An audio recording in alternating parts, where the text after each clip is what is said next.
Well, let's get another question here. This one sent to CornyDriveThru at gmail.com from Andrew in Bridgeport, Connecticut. Speaking of old wrestling cities where they have television shows, Bridgeport. Speaking of the most run-down, slum-ridden, dangerous city in America, Bridgeport, Connecticut. Hello, Jim and Brian. Remember during the Attitude Era when they did the Raw promotional pieces where they had all those wild pit bull dogs barking behind chain link fences in front of old broken down warehouses that had graffiti painted all over them? Yeah. They just drove up to Bridgeport. That was not a fucking set. That was just a place in Bridgeport. Well, let's go to Andrew's question here. Hello, Jim and Brian. First, I recently listened to a Kenny Omega interview. Well, there was your first mistake. And he was asked if Triple H gains more power, do you believe that it will open the door for the companies together? Kenny responds, and these are all quotes, I'm assuming they're real. Did he say it just like that? Will it open the door for the companies together? It says. The quote here is, if Triple H gains more power, do you believe that it will open the door for the companies together? No, I think who is this interviewer? It'll open the door singly, first for one company and then for the other company, but both companies can't go through the same door together. Is the interviewer from Chad? That's what I'd like to know. Or Jeremy. Here's Kenny's response. Well, there are two perspectives. On one side, you have the boys who are always excited to work with new talent. Say it like that. Read it like I'm trying to do it in the Kenny voice. Read it like Kenny would do it, like this, like the breathiness, like the phone sex line. Yes, it's like this, more of this, and this, and this. Well, there are two perspectives. On one side, you have the boys who are always excited to work with new talent, and most of them are friends. However, wrestling is a business, and a lot of people live and die by how the promotion goes. I understand how you need to take an educated guess on how your I can't do this, on how your own company does, but the fans will win. So who cares which company does better? Both companies will increase, and there will be no losers in the battle. Now, when I spoke to Triple H, it really felt like he understood a lot of my thought process. I may not wear a suit. Oh, boy. And punch out a clock. In that case, Triple H needs to call and get some therapy. If he understood anything about Twinkle Toes' thought process, he needs to have his brain rewired. Or Triple H is actually really good at his job and able to convince a guy like Kenny Omega that he understands his thought process. We really don't know. I may not wear a suit and punch out a clock and crunch numbers. I also care about making our consumers happy. With him being one of the boys for almost 20 years, he definitely understands the fans' perspective. And you could tell he incorporates that in his program. I don't know that any of this makes sense, but does that statement make sense? Since he's been one of the boys for 20 years, he can understand the fans' perspective. Since I've been an arsonist for the past 20 years, I can understand the fire department's perspective. And you could tell he incorporates that in his program. When he says we're open for business, I think when a certain situation is eliminated, as well as worries and fears, I do see this as a reality. Is he on fucking LSD? What? When a certain situation is eliminated, is he talking about Vince? I guess. Well, here are the questions that Andrew attached here. What are Jim's thoughts on what Kenny had to say? I don't understand it. That's my thoughts. I know those are English words because I've heard a lot of them before, but never in that order. I don't know what his point was or what he's saying or blathering on about. Does a merger like that happen when Vince is gone? A merger?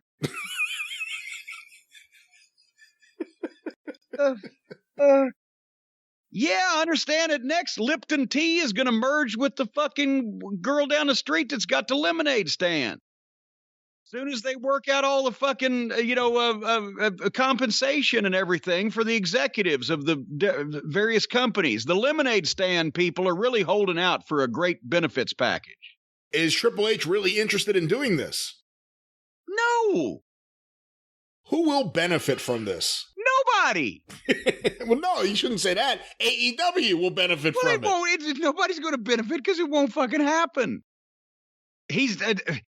First it was work together, and then now it's been phrased a merger. No.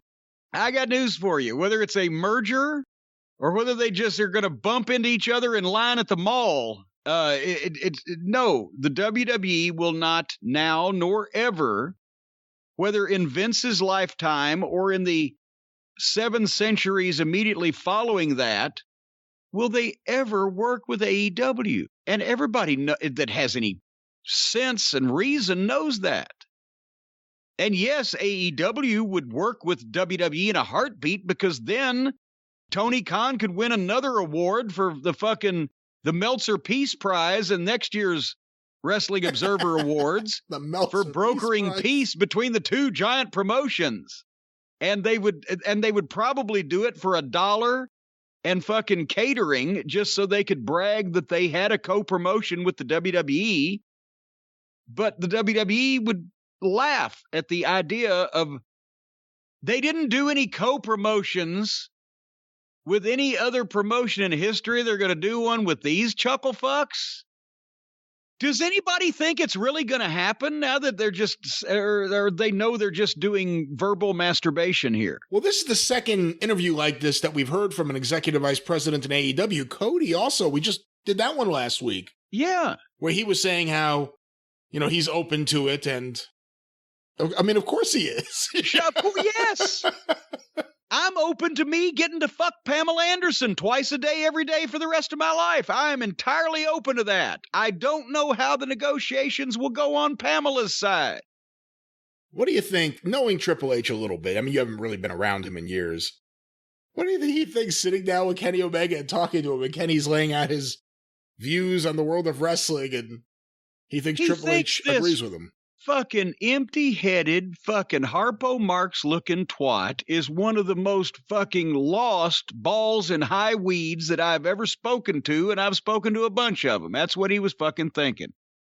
He's thinking he's a fucking artiste, and he's a mental case, and he'd be high fucking maintenance, and that's why he is no longer in and was not in very long the developmental program to begin with. Because he's an artiste, he's a mental case, and he's obviously high maintenance. And if you fucking turn your back on him, he'll be off in the parking lot doing fucking Canadian destroyers with a blow-up sex toy. All right, well, let's get another question here. This next one was sent to CornyDriveThru at gmail.com from Tom. Let's see if the third time is the charm on getting a question to Jim. Wait a minute, this is third time Tom? Third time Tom has apparently sent this question in. Congratulations, Tom. In 2015, I attended a Monday Night Raw taping in Boston. I had ringside seats. Sitting next to me appeared to be 2 strippers. When me and my friend began talking to the ladies, their guy friends said they were hired by WWE to bring the wrestlers, quote, entertainment. Is it possible escorts were hired by wrestlers to hang out after the shows? I doubt my question will be read, but it felt like a good one, maybe. Oh my God. Well, no, first of all, the office isn't going to hire any escorts for the boys. If that was ever going to happen, it would have happened in the 90s. And I assure you it didn't. We had to pay for every single one we got on our own. They have been known in the Attitude Era especially, or if it was called for, to salt the audience with models for some issue, for some purpose.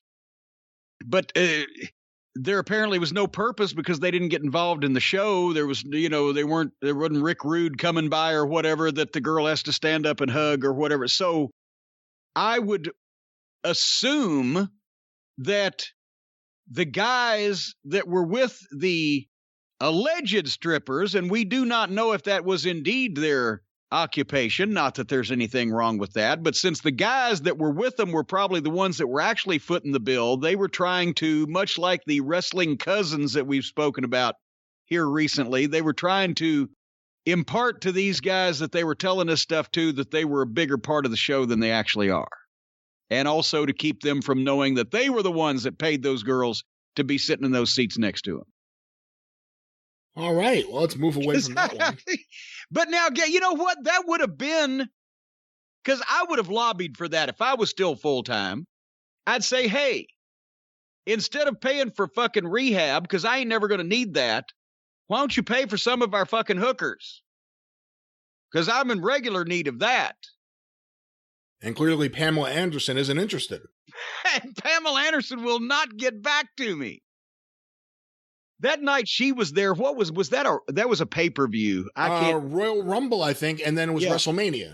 She was standing there at the gorilla position at one time, looking at the monitor, and I was gonna walk up and look as closely as possible without being obtrusive or anything. And she looked like she was worse pilled up than some of the boys on the fucking show.